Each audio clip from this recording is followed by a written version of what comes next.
live. Yeah. Awesome. Hey everyone. Thanks for joining us today. Today is going to be super interesting. We have Lalit, both co-founder of the platform that we are meeting on, and was the co-founder of Common Flow before. I was in conversation with him a few days ago, and I was trying to pick his brain on how to get a lot of these idea stage founders that we have on Unsolved. How do you get them to think about MVPs? How do you define it really well? Right. And I was just asking him how he thinks about it. And he just said, hey, listen, let's just do this live. Let me get a few ideas. Let me try and take a shot at it and, kind of put together what framework he has, right? How he thinks about this conversion. And that's how this event was born, kind of, just through conversation.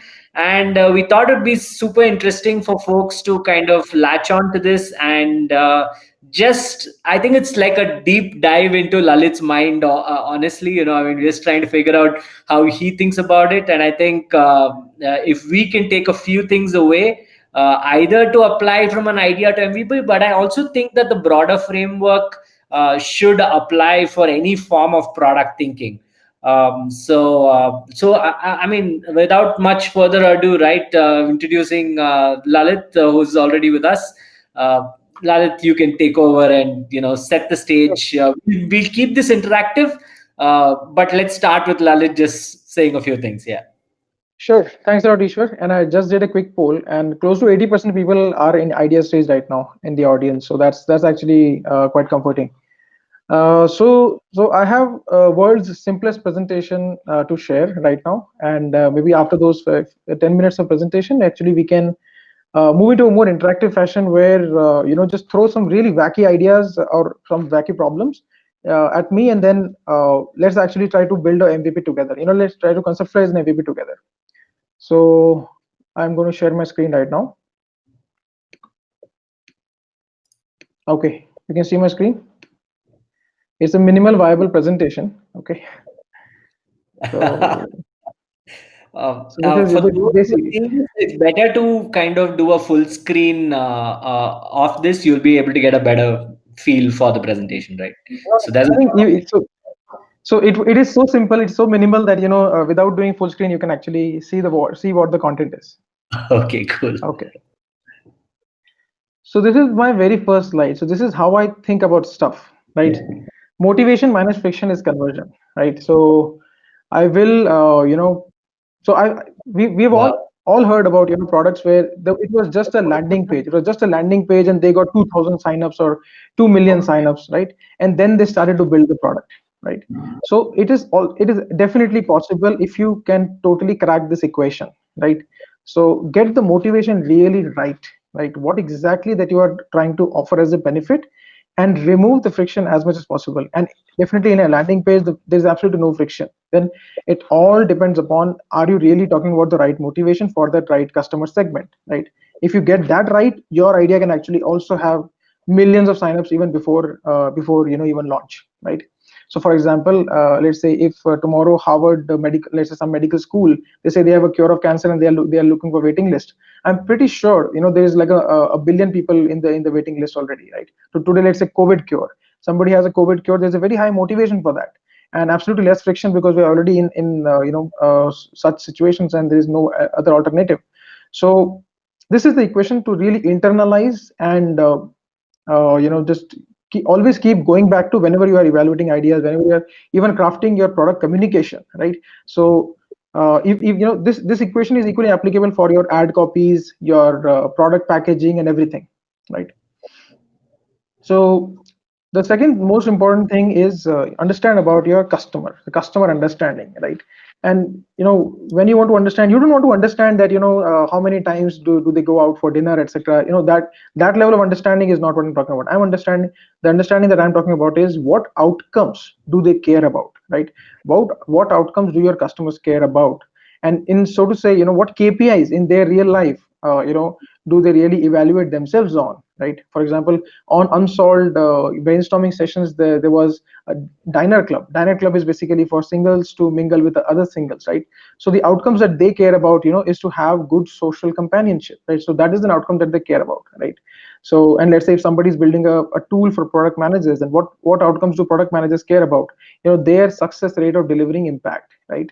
So that is what they care about.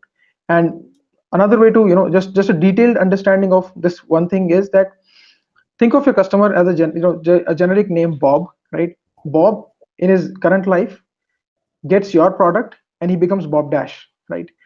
Does Bob desire to be Bob Dash? That is the understanding that we really need to understand, right? And you should be able to understand Bob really well, and you should be able to have an imagination of the Bob Dash really well after you have understanding of Bob, and then you should be able to figure out that equation. X plus y is equal to 10. X is equal to 6. Then y is equal to 4, right? So ultimately, X is y is your product, right? So you have to figure out what your product is so that the outcome, when your product, when the right customer hears about your product, there is an instant desirability that they want to try out, right? So that is something that you really need to understand. And I'll just give a very simple example. I am somebody who has direction dystopia, right? So I cannot really figure out directions. So with Google Maps, to me, transforms into an explorer me, right? So without Google Maps, my life is very limited, dependent upon others, where to go, where not to go. I'm less of a traveler, less of an explorer. But then Google Maps transforms me to an explorer me, and I really desire that new me with that product, right? So that's again a very, very useful lens to look at, right? And third thing is, the outcomes that customers care about, they broadly fall into two categories: functional outcomes and emotional outcomes, right? So functional outcomes are, easily understandable, easily explainable. These are logical things, like, we're talking about effort, it takes lesser effort. You can actually do more with this. It's very easily understandable. The emotional things are mostly felt, right? So there are emotional outcomes, right? So for example, uh, you know for example, in this avatars, a lot of these bitmoji, etc., these are all emotional benefits that people are emotional outcomes that they're helping their customers achieve, right? An example of an emotional outcome, is boredom, right? Can boredom be reduced? Can you make me feel differently, right? Just with your product. So iPhone has a very beautiful mix of functional and emotional, right? So an iPhone or any Apple product makes me feel different, right? And it's not that the product itself does it. It's just that I'm using an Apple product. It makes me feel that I am really good at what I'm doing, right? It gives some sort of a outward message that I'm really good at what I'm doing, which makes me feel good about myself, right? So it's you have to also to understand these. And then sorry again for this very simple thing. I was just about to build this so I started writing these things at 4:50. So it just ran out of time. So solution, right? So your solution could be, so let me just zoom in so that we can, oh sorry. So this is basically solution. Your solution is either driven by tech or this is driven by a new behavior, right? So I'll give you an example of the tech one, which is very easy to understand. Right? Google Maps is based on GPS, right? There's a technologies that enable something, and then now a lot more things are possible, right? And let me give you an example of a solution which is just driven by behavior, right? So if you start to, it's a superhuman. Superhuman is a product where the solution is driven by a new behavior, right? There is an emotional value to it, and then it just needs you. It just needs you to act in a different workflow, or it needs you to perform a certain different set of actions, and then that would result into value that will make you a better person, right? That you would want to be in that desired state, that inbox 0. Okay, cool. Sure. I'm absolutely fine here, open to criticism. Yeah, totally. So cool. So this is what I had, as a very simple presentation. And if you now I would love to answer any questions, and maybe we can switch to an interactive mode of building an MVP together. If you can throw a situation or throw a problem at me. Firstly, that was, I mean, I don't know, just the starting was just very, very insightful, and just the motivation minus friction just made a ton of sense, right? motivation is on the customer side and friction is on your side, right? What amount of friction you actually cause while making a decision. Folks, so what I would really like is if you could kind of share a one-liner of your startup with a name and an idea, right, in the chat, and I could just pull people up and just have them bounce things with you. Right, that would be fabulous. I have a few folks here who have already raised their hand. I'm just going to bring them on stage for now. Hey, Shreyari. Hey, Lalit, thank you so much for your quick presentation. I like the MVP, right? Minimum viable presentation. Fantastic start. Yep. Quick thing. I'm the co-founder of Landride. Landride is a data discovery and analytics platform for online title due diligence, as in property title due diligence. Nice. Okay. So quick question on the MVP. So when we did the first MVP, the MVP were probably like the ideal state of MVP. Now, is that a good strategy when you have an MVP for the first leg of the product or the end product is what my question is. So MVP is basically you. So what is that customer promise that you have, and you have to deliver that promise, right? If you are saying that in your specific case, if I have a particular property, a set of documents or a certain address, right? If I give you an address and you can give me some sort of an X-ray report of, let's say, the past records of all that, of who was the owner, right? The property X-ray report. Now your property X-ray report, an MVP should be, MVP should have, first of all, the credibility clearly identified. As a customer, I should believe that report, and then I should be able to understand and make sense of that report. That will comprise the MVP. If you do the credibility part, but if you don't make me understand it, then that is also not a full MVP. And if you make me the credibility part is good. Sorry, if you make me understand, but the credibility is not there, but then that also is not an MVP, right? So for you specifically, the MVP, if I were you in your shoes, I would rather, I would basically design just a report which is out there. I can just give you sample addresses and generate the report out there in public, and for the trust part of it, certificate of sealed certificate by some authorities, etc. That, or some really good legal firms that so would underwrite the risk of it. Yeah, that would be my MVP. And the whole process of doing it in the initial phases, it could be very, very unscalable. A bunch of people just running around, sitting in lawyers' offices. What you have to demonstrate is that there is enough paying, I would say, paying promise to it. Can people pay for this? I'm sure people will pay for it, but what's the price point? Would they pay 50,000 rupees? Would they pay 5,000 rupees? Would they pay 500 rupees? Right? Yeah. This is the uncertainty in your business. Ishwa, can I do one quick follow? Yeah, sure. Yeah. Okay, Lalit, I get that exactly what we did, right? Just a quick follow-up on that. Now, there were 4 components that we did. There is a litigation part, there's a lineage part, and there's a lot of other stuff, right? Now, we put all of that into the MVP. Obviously, to get all the 4 components in the final product, probably we're 2 or 3 years away, right? Now, should the MVP talk about all the 4 components, or should I just pick one component and say, this is what I would just do now, and that would be the MVP, or should I show all the 4 components? You're on mute. You're on mute, Lalit. Yeah. So what is it that you're trying to validate? Are you trying to validate that people? So if it is not giving me full assurance, right? If that service is not giving me full assurance, right? Then probably you are leaving me, I would say, in an incomplete state of, I'm probably high and dry. I really want, I'm looking for more information, more services, right? Then probably, this is not a right MVP. If you are really looking at, let's say, helping them reject properties and not really select properties. If you say that, my problem statement is that I'll basically help them reject a lot of properties, then maybe the MVP that you are thinking is probably right. Where let's say for a very small amount, I actually get a list of, a filtered, a very curated list of properties where this basic due diligence you guys have done, and I can then move ahead, and then the property that I select is the right one where I would invest the 50,000 rupees to go full deep. Great. I think that's very well said. I think you got the concept very quickly, so that's why we did it. Thank you so much for your thoughts. Thanks, Terry.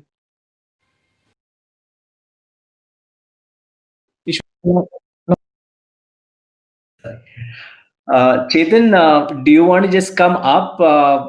Just raise your hand. So Chetan's building a computer vision. Let me try and explain it. He uses computer vision to track your fitness movements, count your your repetitions. So basically, the mobile.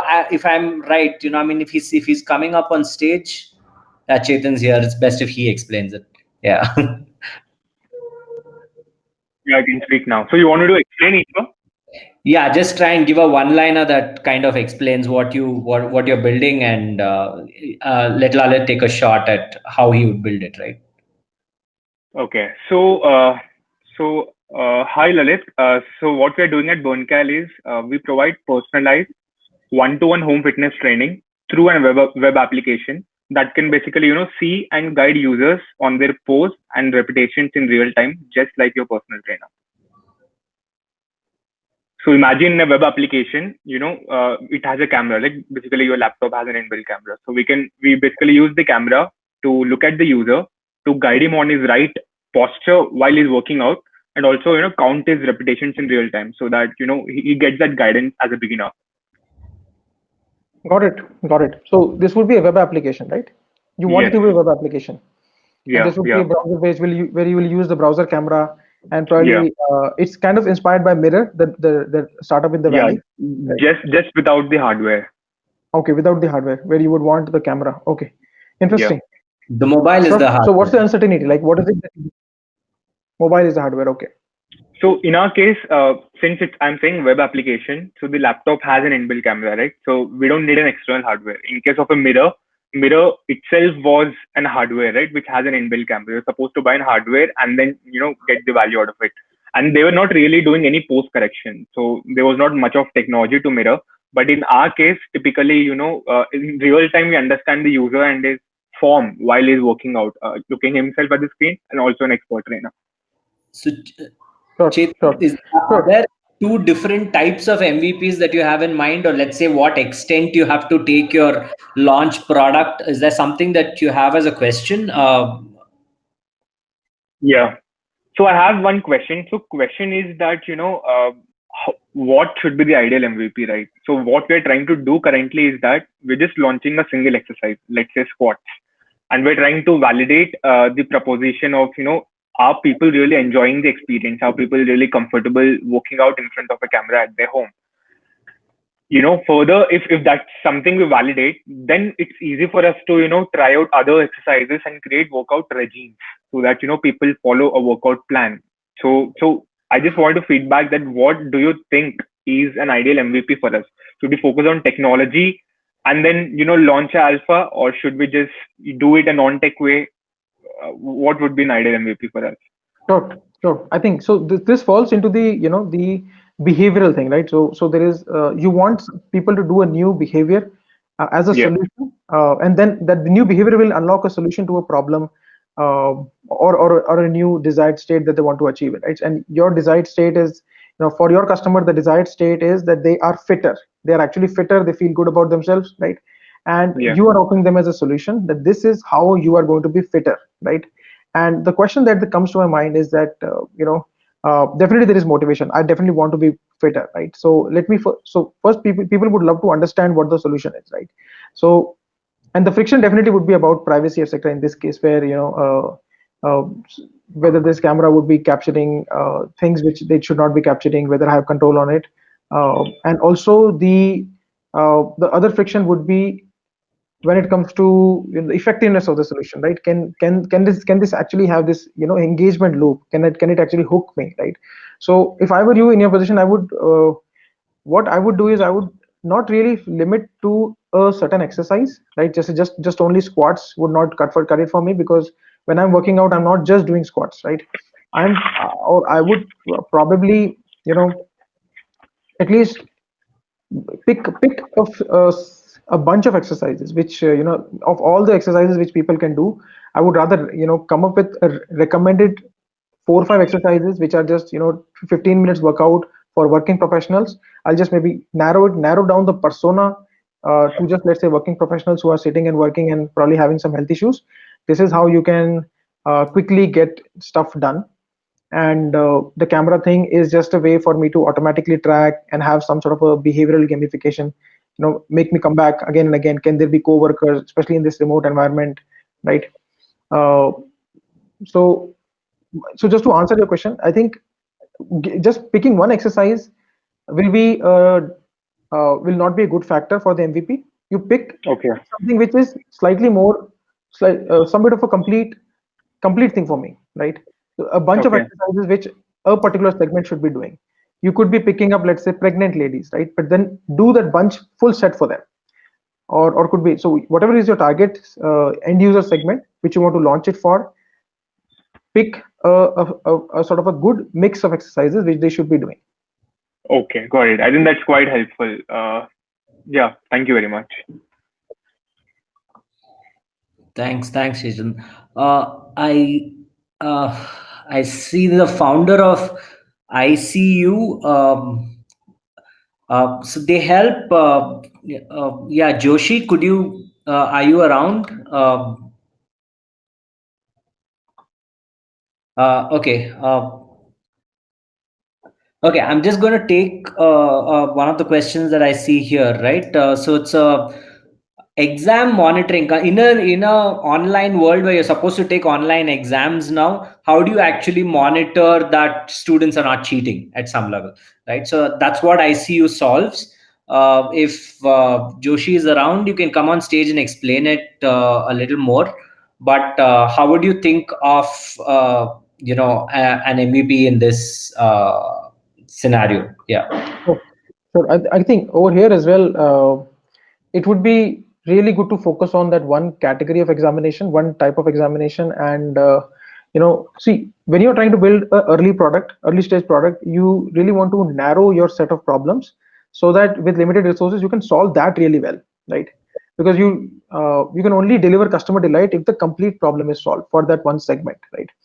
And for that, in this one particular case, picking up, let's say, now online evaluation, there are evaluations happening in, let's say, all sorts of segments of students, right? From K-12 to entrance examination to even higher studies also, right? Evaluation is happening. So yours would be a slightly unreliable solution, right? To start with, let's say, because you're using, probably, let's say, using computer vision or any other thing to evaluate whether somebody is cheating or not. Or maybe if you're doing actual manual proctoring, like you just have cameras and have proctoring done, but that would be super inefficient.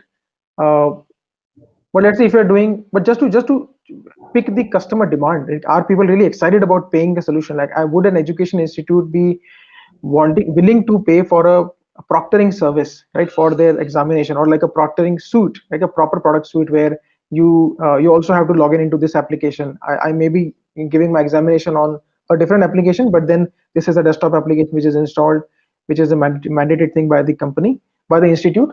You have to validate that whether your customer, which is your institute, is willing to pay for that. Okay, sorry, I Right. think he just figured how to raise his hand. So, sorry. Hey, can you hear me? Yeah. Hey, Joshi. Sorry, Hi, Ishwar. I Sorry about that. I didn't know how to raise my hand to join the chat. That's why. okay, Sorry about that. Yeah. Okay, cool. I'll just withdraw the mic. No problem. Hey, sorry. Sure. Yeah, you can. eProctor. Yeah. So eProctor is, yeah, good. So eProctor is the name of the company. Good. Awesome. So I think over here, the biggest, so there are two risks. There is some risk on the motivation, then there is some risk on the solution, which is the friction, right? On motivation, would people really value this, right, as a institute, right? So if I'm a certain segment of institute would definitely value, right, where the admission process itself is like super, that is the real value of the filtering is the value, right? IITs or IIMs, right, where filtering is the real value, and they would definitely value such a solution. So the MVP should be about, let's say, picking one such examination, and maybe, but that would be absolute customer MVP. But then if you're, So there is a POC element to this particular problem here. POC as in, can this actually work, right? No matter what the evaluation, what the examination, but can this proctoring thing and this larger hypothesis of using computer vision, will that actually work or not? First of all, looking at as a startup founder, you also have to have some sort of an investor lens at the very beginning when you're evaluating an idea. So with that lens, I think is the computer vision dimension really feasible here, right? Can there be, let's say, let's MVP for investor, let's say what I would do is all these test centers that are going, that are anyway conducting, I would sign some sort of a paid engagement with them that, there is a proctoring thing that they can offer, but then they have to use this camera, or maybe get their camera feed, apply their computer algorithm, try to see some pattern. If there is a repeatable pattern and your algorithm can predictively predict that, if this pattern is the usage, that then the person is not cheating, then there is a sound business technology, I would say, innovation that could be brought to this business problem, right? And then would be great to offer this as a, like a presentation itself and the POC to one of the institutes which is not yet conducted an examination, but let's say next year they might be conducting, right? So that you have enough time. If you have commitments from a customer, you get the money in advance or raise capital based upon that customer interest, build a really good product, and then take it to market. This is what I would do. Got it. Let me just take one more, which I saw over here. I saw virtual clinic. So it's a virtual clinic SaaS for doctors to schedule appointments, consult, collect payments, all in one platform. So it's giving them the opportunity to do a virtual clinic. So I think over there, I think the big thing to figure out is the unknown. If the founder has a medical background themselves, then they would be aware that what is the statutory requirement of it, because your solution has to be, because when you prescribe something, the doctors are supposed to examine to a certain degree, right? You for a lot of these ailments, virtual examination is not possible, right? If I have to look at a skin infection, if I have to maybe touch and feel it and only then prescribe. So be really clear about that first. And let's say you pick a, let's say, oral examination, or let's say general consultation, right? General physician consultation. So for that, I think the MVP should be to basically have doctors to sign up, because they are the make or break of it, right? So a landing page where there are visuals, properly created visuals, where a video chat is happening between a patient, and some bit of a price point, maybe price point is not the right thing, but what we are trying to imagine is that would doctors be excited about it, right? That is the biggest risk here. Would they be motivated to have a solution like this which will have a virtual practice, right? And I'm sure doctors are super well aware about whether they can or cannot do this. So if they are interested in signing up, early set of customers will also give you a lot of feedback on clearly communicating on the website that these are the things that you can consult on virtually, and these are, if you are suffering from XYZ things, do not consult virtually, something like that, right? Or maybe it is the first response that you can have virtually. Yeah. So the MVP would be totally web-based, need not require an app, because your customer, your end user is not using it frequently. They should definitely recall a URL, and they should be able to hit a URL. So MVP, my MVP on this problem would be a website, and a simple two-person video chat, not even like multi-party video chat, just two people video chat, which is very easily out of the box doable. Yeah, that is what I would do as an MVP. And payments, I would rather collect payments later. Let people, because if somebody like doctor who is super busy, if they are taking the pain to sign up, they will definitely pay, right? Because their time is more expensive than the money, right? And in MVP, there is some bit of marketing also, right? How do you reach out to your target customer? That also is sometimes a very big problem, right? So over there, I think there are already platforms where on Practo or any other thing, you can reach out to potentially get their contact and send SMSs, right? So if you, let's say, collect 200 mobile numbers for doctors and send them a WhatsApp message, assume that everybody will be on WhatsApp, try to do that manual effort, create a really good copy, that image, and WhatsApp in forward, that image should communicate the visuals, communicate the brand, communicate the trust in the brand. And you don't have a brand yet, but then you definitely, whatever matters, like HIPAA compliant or whatever is that industry validation that requires the quality of your solution, that is required for the quality of a solution, create that in the image and forward that, or send this message to 200 doctors, right? And these are verified numbers because you obtained it through hard work from Just Dial or whatever, and then you send.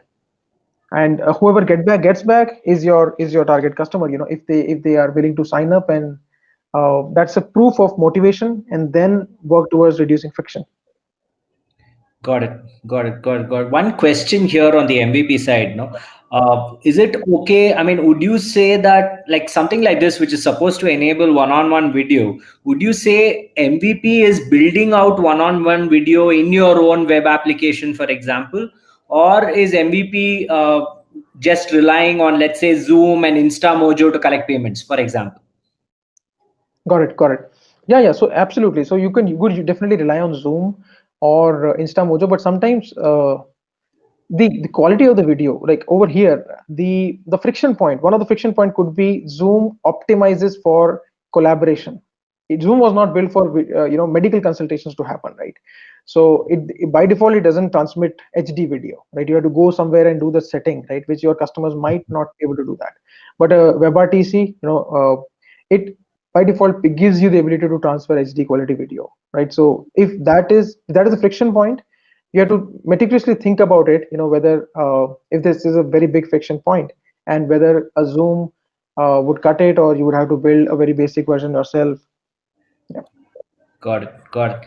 Yeah, I've been. I'm just going to invite a few folks on stage who have raised their hand. Not yet sure what their idea is. I'm hoping they will be able to communicate it in like a sentence or two. Shiva, I'm trying to hand over the mic, but yeah. Hey, can you hear me now? Hey, Shiva. Yeah, Shiva. So I'm thinking about building a health management system where the notes stay there forever. Like imagine a doctor prescribes some medicine for the patient, but then they never really kind of note down what were the side effects. They just look at, okay, this worked, but then what are the side effects that are happening later on? Like if you take example of isotretinoin, most of the people who are suffering from acne are given isotretinoin, but then 10 years later, now it's realized that isotretinoin has some really serious side effects on the mental health of the patients. But then no one really noted that down, because even though patients had that, when they say to the doctor, they don't really note it down. So I'm thinking about a HMS system that can coordinate between doctors and kind of have a long-term, people who have long-term relationship with doctor, they can keep on telling them about their situations, or the side effects that they have seen, so that can help other patients. If the doctor is trying to put another patient on the same exact plan or the treatment, then the doctor knows what's to be expected, and probably can give them additional support in terms of like, okay, if it's going to mess up with your mental health, probably it's better Shiva, I also add something more there. So I think we got that. Yeah. Lalit, you Yep. wanted? Yep. Who's your customer here? Who's your customer? Like who is the one who would probably be the biggest benefiter from this? So the way I see it, there are two things. One, the doctor for the hospital facility itself, it's going to be another stream of revenue, because all this research data can be submitted to research institutions and other pharma companies, just so that they know how their product is behaving. That's number one. Number two, the patient himself, he has access to previous patients' records. Like, even if we anonymize, they can just see and learn from their experiences and decide, okay, if it's the right treatment to go ahead with. Because at the end of the day, they just come back and Google it, but then it's so limited, because each doctor has their own way of treating in some cases. Like let's say someone treats drug X for the same thing, but someone uses drug Y, but then the side effects for drug X and drug Y might differ a bit. So that way it's going to help both of them. That's how I see it. Sure. I think over here, so this is more of an ecosystem problem here, right? You're not Yes. building a direct solution here, but you're trying to build somewhat, like a multi-layered outcome, right? Yeah. Where A happens, then B happens, then C would happen, right? Yeah. So in this thing, you have to really clearly understand what's that core activity that starts to happen. It will trigger the ecosystem, right? Mm-hmm. So it is the activity or the behavior change for the patient. Right? If I'm a patient, what would make me go back and update, whether I had a certain symptom or not, right? That is something is the biggest unknown here, because even right now, sometimes these symptoms are hard. As a patient, people might not know whether it is part of the illness or whether it is part of something which is caused by this disease, right? Sometimes the symptoms, they don't even have a proper way to verbalize it, what's happening, right? Right. So I would say you have to really uh, find out how would you get the information from the customer, the patient here. This should be ideally a medical practitioner who observes and then notes it, ideally. Right. Uh, and then what would be the incentive equation there? Why would he come back? Is there like and so these are all deferred incentives, right? Because you're building something which will over time really add a lot of value. So I think some sort of a platform currency kind of a thing, if you can try to bake in your product, would be really helpful. Where my initial investment can really reap very large rewards later in the time, right? Maybe classic. This problem is a classic problem for blockchain, right? Or blockchain slash crypto, where the value that I added to the system, I should be able to monetize it ever and ever again, right? So anyway, so I don't want to get into the crypto part, but my MVP would be if I can.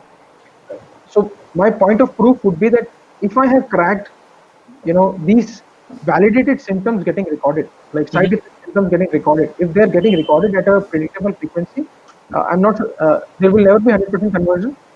But whatever is the user base, if it's let's say a significantly increasing conversion on people coming back and recording it, that is, I will initially focus on whatever it takes, right? So just to achieve that, and if it is happening repeatably, then is when you have a case for a product, and then is when you can bring other ecosystem players on it. So Got it. the first I would say the first MVP ultimately, one of the things which I missed in the presentation is, the objective of an MVP is to bring more learning, right? You want to basically understand more about your problem space, right? So in your case, you should know what incentive equation and who would be the parties in that incentive equation would really work for this business. Got it. Hey Shiva, Cool. thanks Thanks a lot. Thanks for joining us on stage. Hope that was helpful. I'm just going to hand over the mic to someone else now. Yeah. I'm just calling Nupur on. She has a social. Hey Nupur. Hello, can you hear me? Yeah, I can hear you, Nupur. Okay, Yeah. great. Okay, great. So we're really confused about our MVP. So as we know, like credit access is a really big problem for low income people in India. And it's not just low income, right? Even like a kind of mid-tier person at a corporate can be struggling. We know that when people approach friends and family, they get loans, but when they approach banks, they don't. So what we're trying to solve is basically, we're trying to become robo-advisors for pro-social investors. So we would basically manage their portfolios, but the money only goes towards low-income people who struggle for credit access. So the product, the secret sauce, is a code, but yeah, we're just not clear how to build the MVP. Additionally, like when we talk about landing pages, we think the constraint will be on the side of lenders. And then the proof of the pudding of whether a lender is interested is, I guess, whether they deposit money or not. And I think legally we just can't like start collecting people's money, right? So we're struggling with what our MVP should be. Got it. So just trying to understand the proposition slightly better. You're saying that this will peer-to-peer lending, right? This is a version of peer-to-peer lending, but it would be actually like 100 people contributing to one loan. So it would be a many to one over a peer-to-peer license. Sure. Okay, okay, got it. Cool. So I think so quite similar to Lending Club or FairSend, right? In India, there is peer-to-peer fragmented Yeah. loans. Okay, Yeah. cool. Okay, so the MVP here. So what's the unknown here? Can you just re-articulate it? Unknown. Yeah, so peer-to-peer lenders, they're still not targeting like the kind of low-income segments. Interest rates are still pretty high, and what we want to do is basically give the lenders very diversified portfolios. So you're not giving them, two risky loans. You're giving them like 200 moderately risky loans, so to speak. So the unknown is kind of what is it that we need to prove to get that signal that this is something that people want. We know that borrowers want it, but we're struggling to sort of how do we illustrate that lenders would want this?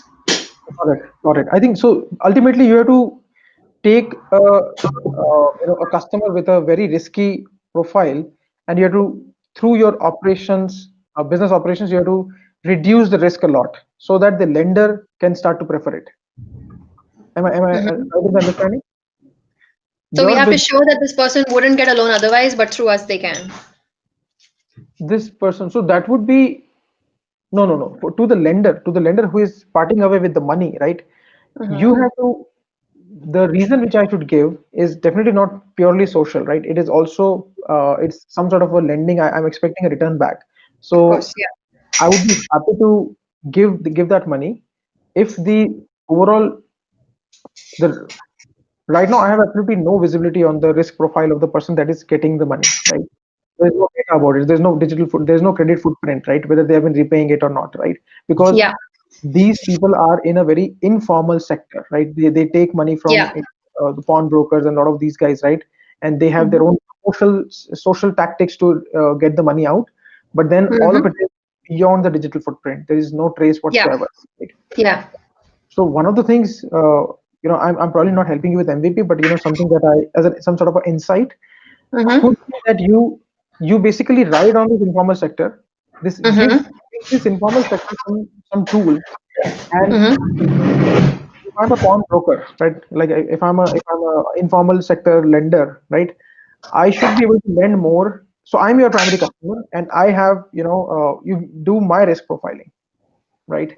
Uh, so let's say there's a person, Bob. Bob is a taxi driver. He doesn't have a risk profile. He doesn't have a credit profile. But let's say Matthew. Matthew is a small time lender in the informal sector. Matthew Okay. could actually have a digital footprint, right? So you can channelize the money through Matthew. Matthew has mechanisms to disperse and actually get. And Matthew is also building, building a digital footprint for the chain down the line. Anyway, so that's definitely not helping you with the MVP here. So I think the unknown here is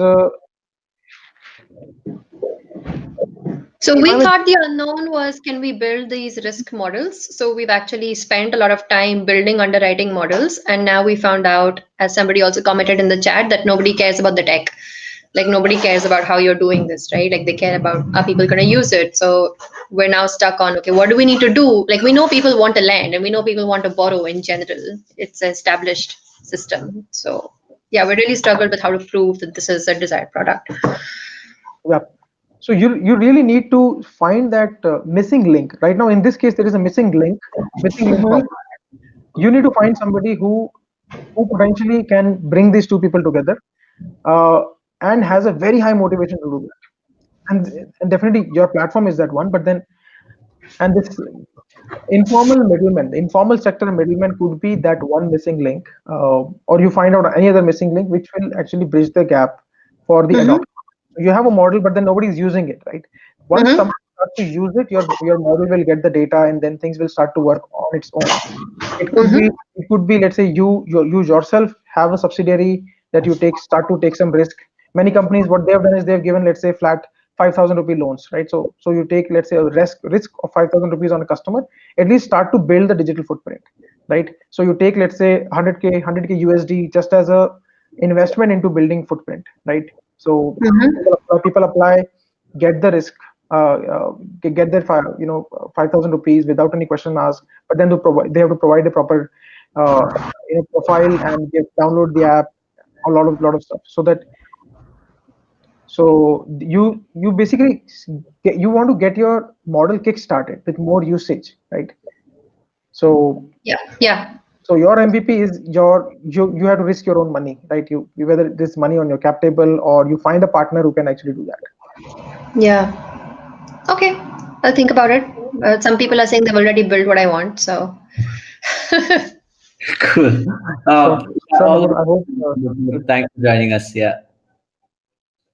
Those who are raising hands, please do drop that one-liner in the chat. It just helps us kind of figure things out before pulling you up, right? So that would be really useful. There's an idea for a fantasy game for the financial markets where it's just a fantasy investment platform, I guess. Right? Thoughts on that? Fantasy game in the investment market, I think so. Over here the customer profile is somebody who gets the kick out of making virtual wealth, right? So and this one person, why would he want to do that? Why would he want to is he doing it for learning so that he can practice eventually at let's say in real markets? Is he doing with that motivation, or is he somebody who is totally into virtual and wants to probably monetize?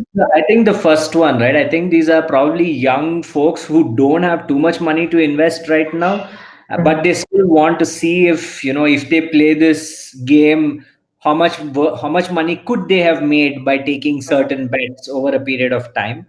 And if that means that they're doing well, at least in a virtual game, then can they translate it into investing a portion of their money into the markets and things like that? Maybe just testing the waters more than it's like even when you play a real, like before you play a real game, Money of Poker, you want to play a virtual game, Money of Poker, for example, right? I mean, you want to get to know the rules, you want to know how it works, that kind of stuff. So I do think it's an early profile of someone who doesn't know how the markets work and wants to do a low risk thing, unless it's a game completely where I'm just having fun because Sure.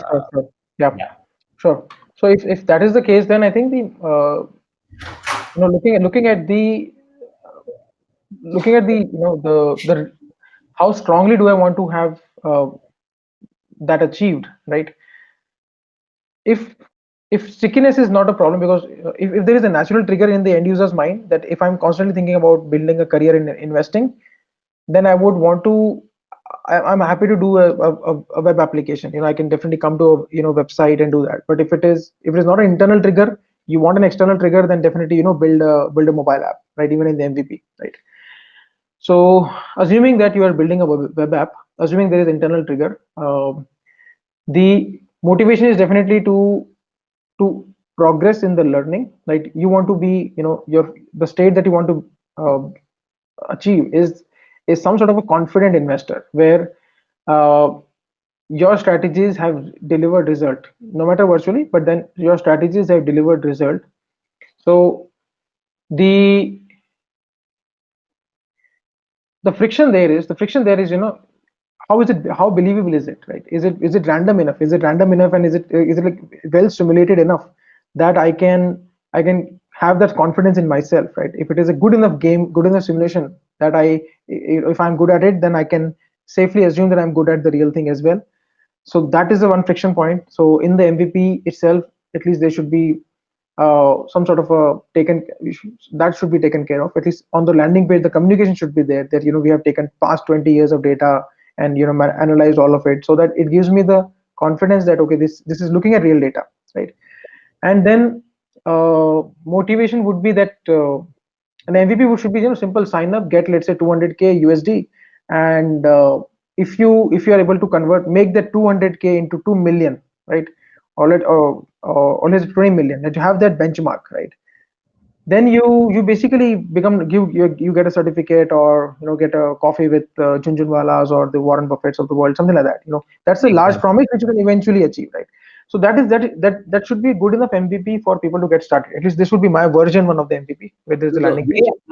Way I was thinking of the same problem is that you need to be able to demonstrate quick results at some level, right? I mean, so if you mirror the real world and do this as a day trading kind of exercise, right?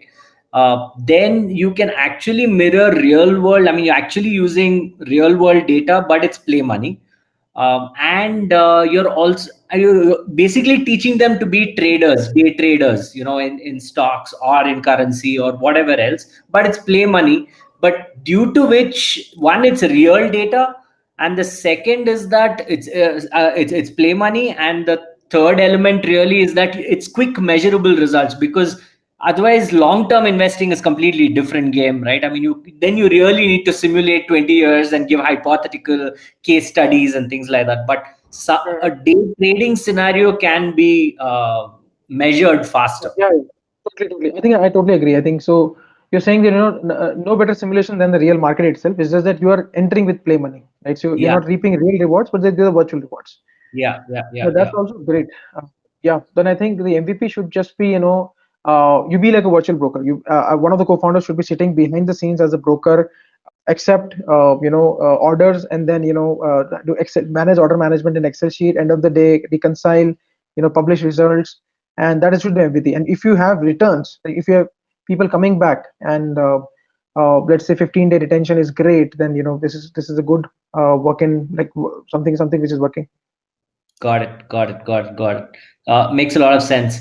I'm just going to be conscious of time. I had initially planned this till 6. Lalit, I think one common question that I'm seeing from a lot of folks is, tell us about the Airmeet MVP.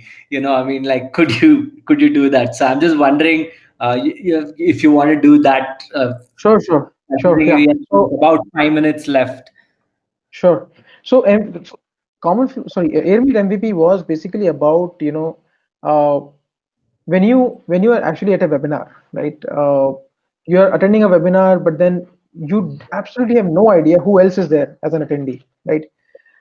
So let's say if in this event itself, the audience that we have is great, but let's say imagine if in this audience there were, let's say, people from Y Combinator and let's say all these accelerators, people who are sitting inside right now, they would get more serious about the content, because now they see there is some social validation about what's happening, right?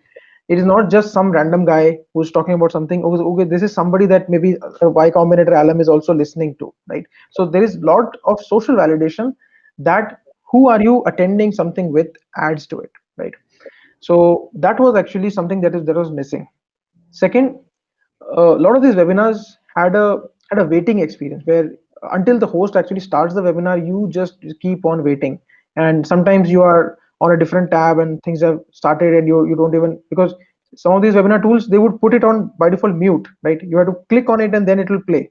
So I personally have had experience where 15 minutes of content was already gone, and you were only left, you just started in the middle. So that to me, and I'm somebody who tends to be punctual, so it's usually, if it is a 5 o'clock webinar, then I would be at 4:44, 4:45, I would rather click on it and then be ready, right? So that waiting experience, we thought, can that waiting experience be better? And so we tried to merge the two, right? And build something which was like a delightful waiting experience. While you are waiting, you can actually also see who else is there at an event, right? So our motivation and friction, and if I were to say, right, so our target persona, understanding the customer that we wanted to understand really well, was the remote worker, the person who is working remotely, right? He probably is living in a city where a lot of these meetups and conferences are not happening, right? This could be a city in Mexico, or this could be Bali.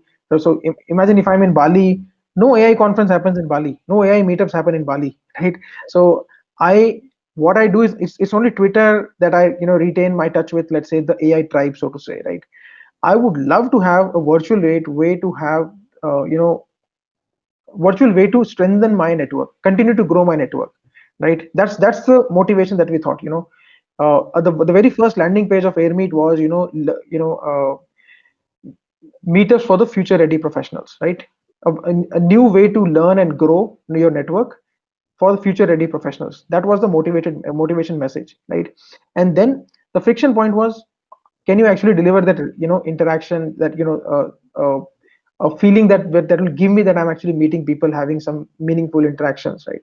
That was the friction part. How would we do that? The solution was the biggest friction, right? So after attending a lot of webinars, attending a lot of these Zoom meetups, right, got to understand that there are certain problems for the organizers, there are certain problems for the attendees.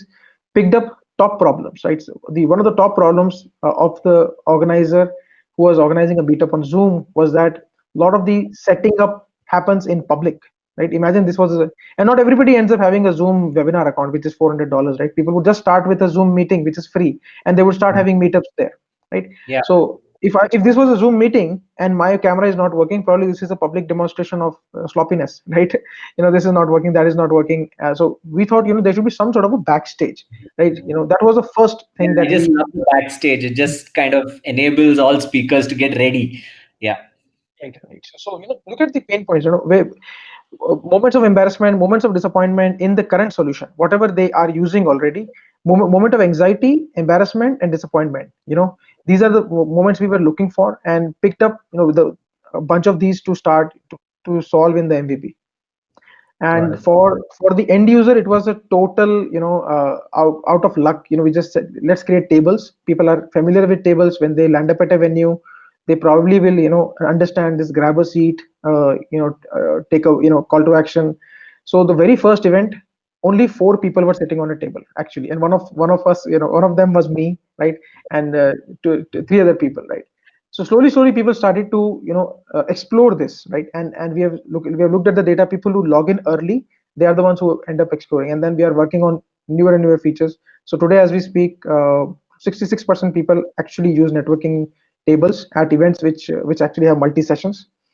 Yeah. So that was the MVP. Just we looked at what you're saying is your MVP was, one is that entire anxiety of the backstage being needed, and second, so that was for the host and the speaker and all of them to get ready. And then you said there also needs to be a certain element of differentiation for the end customer as well, for the user or the viewer, right? And there you said you chanced upon tables because you thought. Sorry. So let me tie it together. So initially, the insight was to build something for remote workers. The people who are attending meetups and not organizing meetups, right? They were the initial set of customers that we wanted to solve for, but they will not organize, right? We also have to invite the organizer persona into our solution. And why would they choose a new solution? They already have a Zoom account. So we picked up, okay, for it to for the meetups to happen on Airmate, the organizer has to find some value, right? So let's look at their moments of embarrassment, anxiety, and disappointment, and then pick up the top ones and offer them as a solution. And for the end user, it was just the minimal viable waiting experience that convert. Let's try to see if can this waiting experience be more of a networking experience. And can I see while I'm waiting, can I see who else is there? Can I see profiles of people, right? So yeah. Makes sense. Makes a lot of sense. Lalit, again, thanks a lot. Thanks a lot for chiming in. I mean, I think we put you to a little bit of in the spot. Everything has been completely impromptu and unscripted, and he had no clue what was going to hit him. So, but I think very, very interesting suggestions, and hopefully the audience has a lot to take away as well. Thanks a lot. But folks, the reason Airmeet was created is for both pre-event and post-event networking. I will still be joining the tables, saying hi to you folks. You can discuss amongst yourselves. You have products, you have ideas, you have current MVPs, and I'm sure you could all do with a little bit of feedback on it. You won't get a better audience which is willing to listen and brainstorm and talk to you. So maybe hang on and just catch up on the tables. I will see you there. Any final words, Lalit? Sure. Yeah. So one final word is that maybe people who have already raised hands, right? Maybe we can actually get 2 minutes each, and we can just maybe, because they've taken the effort to raise a hand, so why not just maybe let them come? I agree. I have awesome. I was just conscious of time, so I was trying to keep that, but I will take those. Yeah. Hey, Arpan, just pulling you on stage. Yeah. Yeah. Hi. Am I audible? Yes. Thank you so much for putting me. So I want to solve a problem You must have seen the statement: 94% of the engineers are not fit for employment, right? And that's not just because of a single problem, but because of a bunch of reasons that has been happening since a lot of years, right? The current scenario of this completely educational portfolio, right? How does the this placement thing goes on, right? Everything. So what we are trying to build here is a platform, a community for students, wherein there would be a digital portfolio, a placement portfolio for students, right? And there would be some coding platforms wherein the recruiters can directly have a conversation with the students and train them on those opportunities for which they are hiring, right? So we study a lot of things in college, but none of them is really in use when we come to industry. Sure. So yeah. Quick point here. I think so. One of the other things when you're building a product where there are a lot of existing solutions already, you really have to deliver a significant value, right? So Kunal Shah, coins it as delta 4, right? So your solution has to be delta 4 better than existing solution. So in your space is pretty crowded with Masai School and Lambda School and whatnot, and in Hacker Earth, and because various ecosystem bodies have different incentives to doing exactly what you're trying to do, right? So I would say, pick the right customer segment again. If you are you solving the problem of the companies, or are you solving the problem of the student, right? And if it is a student, then maybe really understand why existing solutions are not really satisfying them. Is there a segment which is dissatisfied with all everything that they've tried, and is there something unique that they need, and is that a decent enough segment itself that you should focus on, and then maybe build something. That's one, maybe just a small thing, because I just got to understand that this is a big problem, but then there are big players already trying to solve. Cool. Thank you. Suraj, just Hey, pulling Suraj. you. Hey guys. Yeah. I think Lalit already knows me from many events that I've conducted on AirMeet. And thank you, Lalit, for always being there. So I've been working on an idea for a marketplace. It's a very buyer-centric marketplace because you see, when you're buying SaaS products, or if you're going for a service provider, you have to do a lot of research before you actually sort of lock in with the product. And there's a lot of research and time that goes into researching these things, and you want to customize it to your organization specific needs. And 2-3 months later, you don't really want to quit and move to another product. So in a sense, it also makes sense for the companies, because I don't want the companies to churn fast and lose their customers.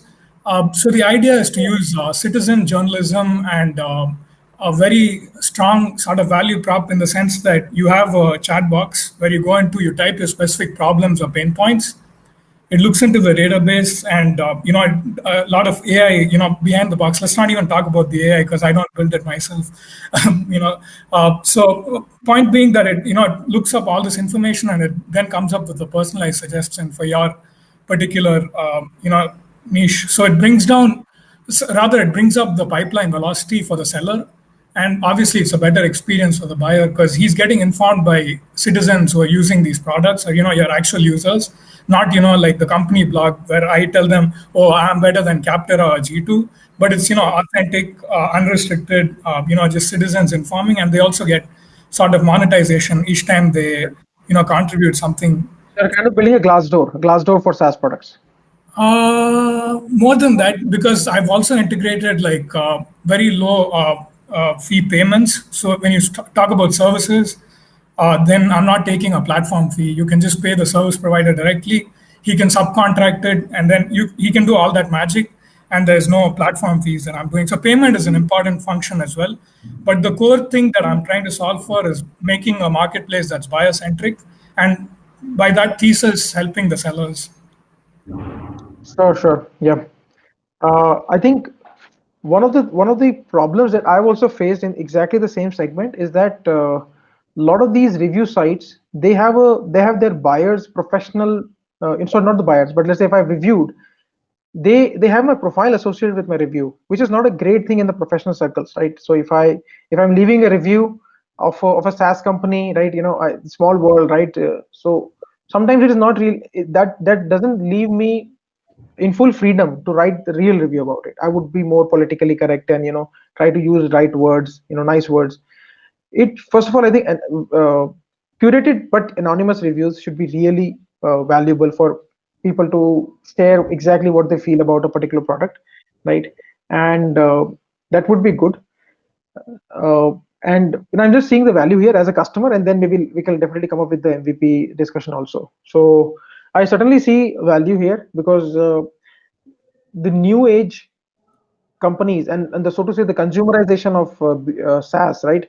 Consumerization of SaaS is that new opportunity which you can actually leverage, where the G2 crowds of the world are very old school experiences, where a new age buyer who is a millennial, who is like under 25, right, who is now making a decision of a sales CRM for their company, right?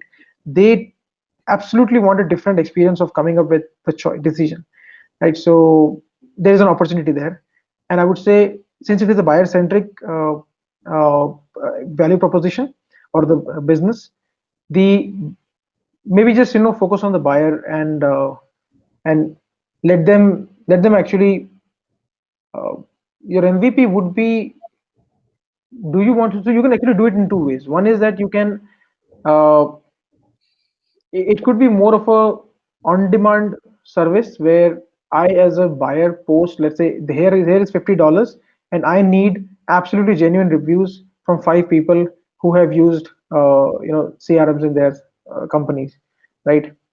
uh, or it could be, I'm really sorry, I'm not maybe just sticking to the point here, but I see other companies also trying to do something similar to what you're trying to do. I just got, there's one company called YourStack.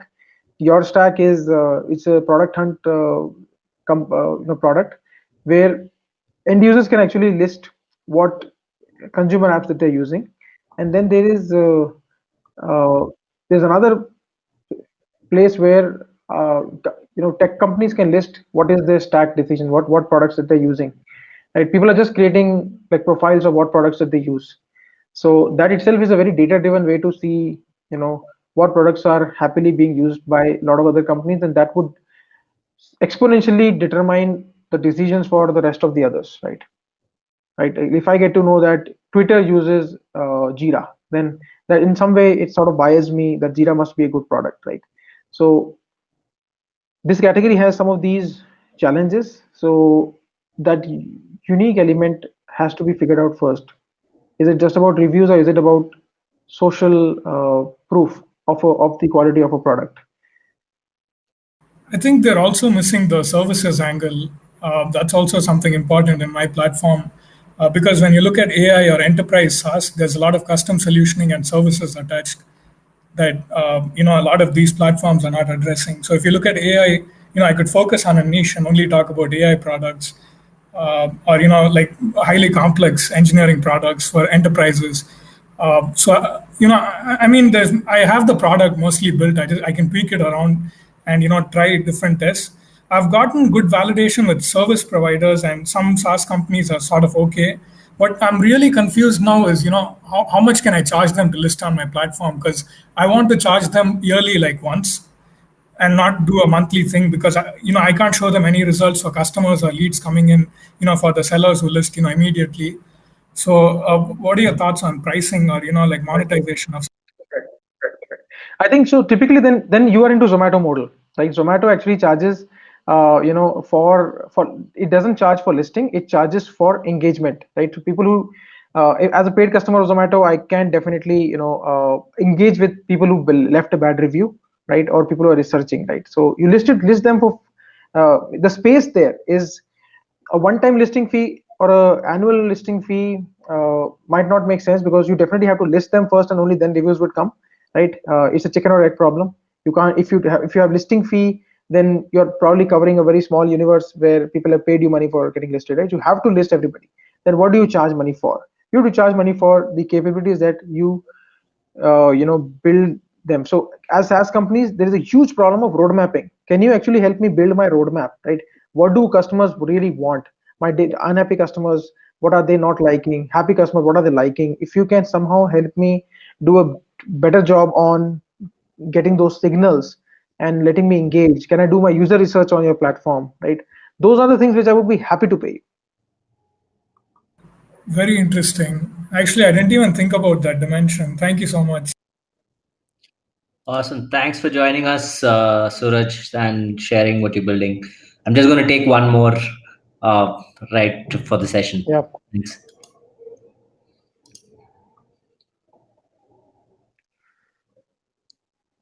Karthik. Okay. Lalit? I think. Hi, Lalit. Hey, Karthik. Hey. Yeah, hi. So we are planning to build a platform for the relationship managers or the advisors in the financial services industry. You would have come across a lot of these guys when they are talking about some product, when they are selling some product to you, be it mutual funds, insurance, any of these products. So as a customer, you ask them a lot of questions. The challenge what we see today is not many of them are really equipped with the complete knowledge. And at the same time, the financial product world is so vast that one individual may or may not know about everything involved. So I want to build a chatbot where it will give the answers to the relationship managers on real-time basis. So here my end user is not the customer to begin with. At least in the initial stages, we will be focusing this towards the sellers who are actually, like let's say using this products and then selling it in the market. So they can actually find answers to most of the questions what customer would ask for. Because whenever a question is being asked, if the relationship manager tells you that I'll come back to you later, I don't know how many of them really come back to you later, and then how many of it you can remember and then give a quick turnaround with respect to Q&A. This would also affect the brand name. Suppose you're meeting someone from ICICI Bank or HDFC Bank, it would affect the brand also. So what we want to have is every relationship manager of that particular organization using this our chatbot, where whatever customer queries we will be answering on the real-time basis. But it is completely automated. We are in this industry from a fairly long time. We have built a decent bank of question and answers. And we've kind of done the basic testing with the end customers also. Like some of them have showed the great interest in, okay, this would really help us in terms of solving our day-to-day problems, what we face. But having said that, we are not from the technical background. We are from the financial service industry. So we are kind of lost in how to build an MVP for this. Okay. Okay.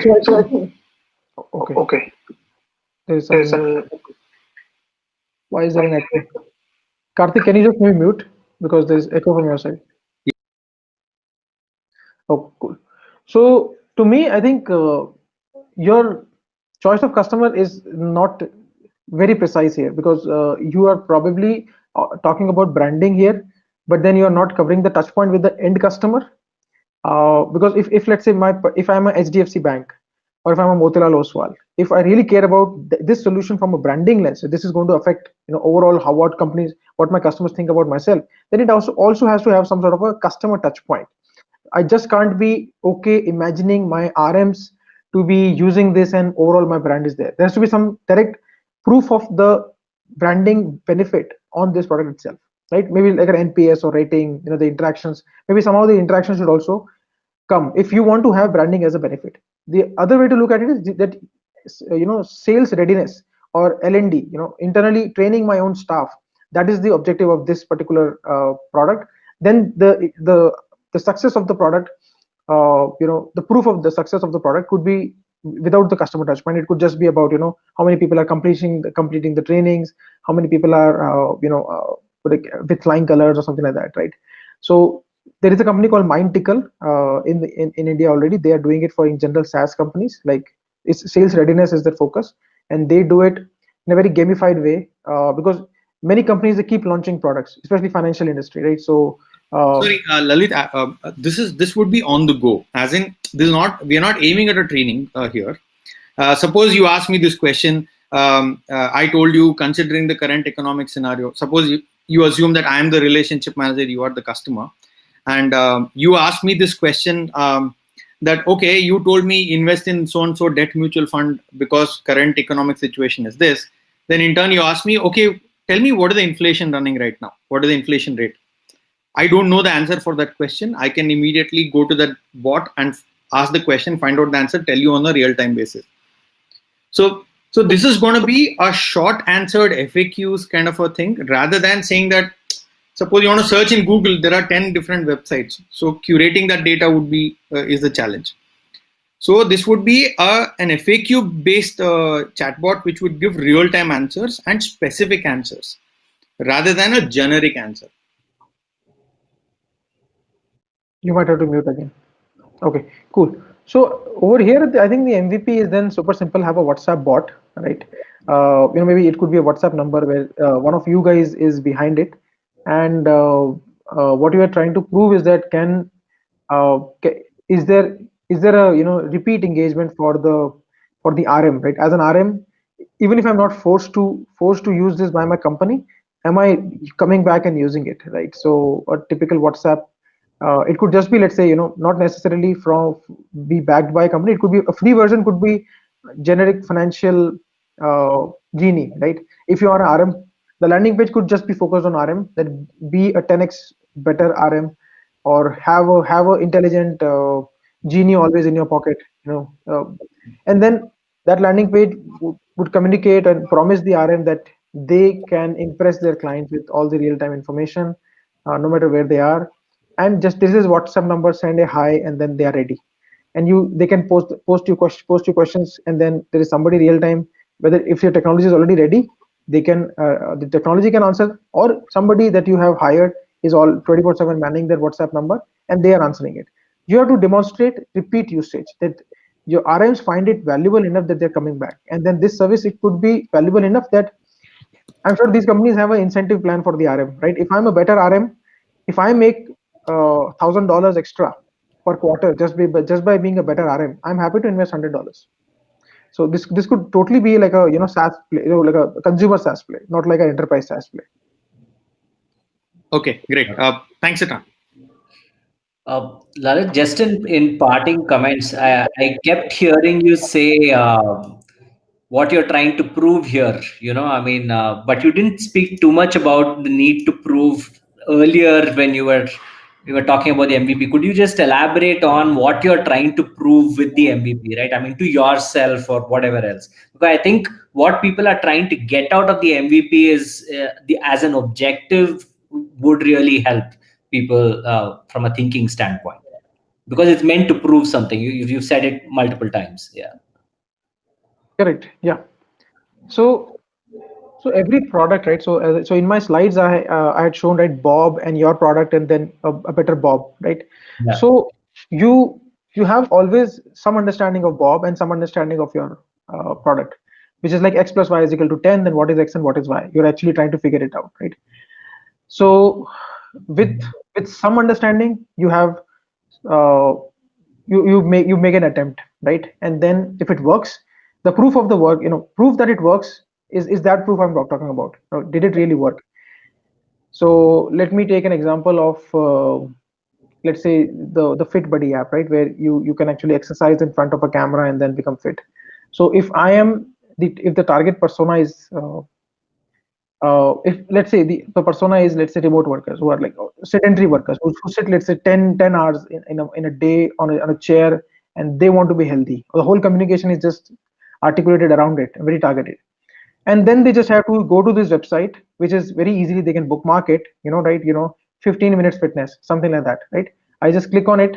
It could be fitbuddy.com/15 minutes of fitness, and then you click on it, and you sit in front of that laptop, and do those 15 squats, right? And you track it, and it is today it is squats, tomorrow it could be, let's say, some other exercise, right? So you give me some sort of a routine, and so if this is my current understanding of what I know, I only have one data point, which is myself as a persona. But let's say if I've talked to 20 other people, then I have different understanding. Then as a product person, you would have some sort of a understanding of what is X and what is Y, and then you know for sure this is 10. 10 is basically the outcome of the equation is a customer who is super excited, either they're coming back or they're ready to pay, right? So you're just doing these things just to ensure that, just to ultimately prove that you have achieved a repeat rate or excitement level where people can actually pay, right? So that's the proof. Got it. Thanks a lot, Lalit. Thanks for your time. Thanks for taking these queries, and very, very insightful. Thanks a lot. Thanks everyone for joining in today. We'll still try and continue the conversation for all those who still have some time. I know it's been an hour and a half kind of session, but if you still have time and you want to chat a little more on the tables, it continues. Yeah. Thanks.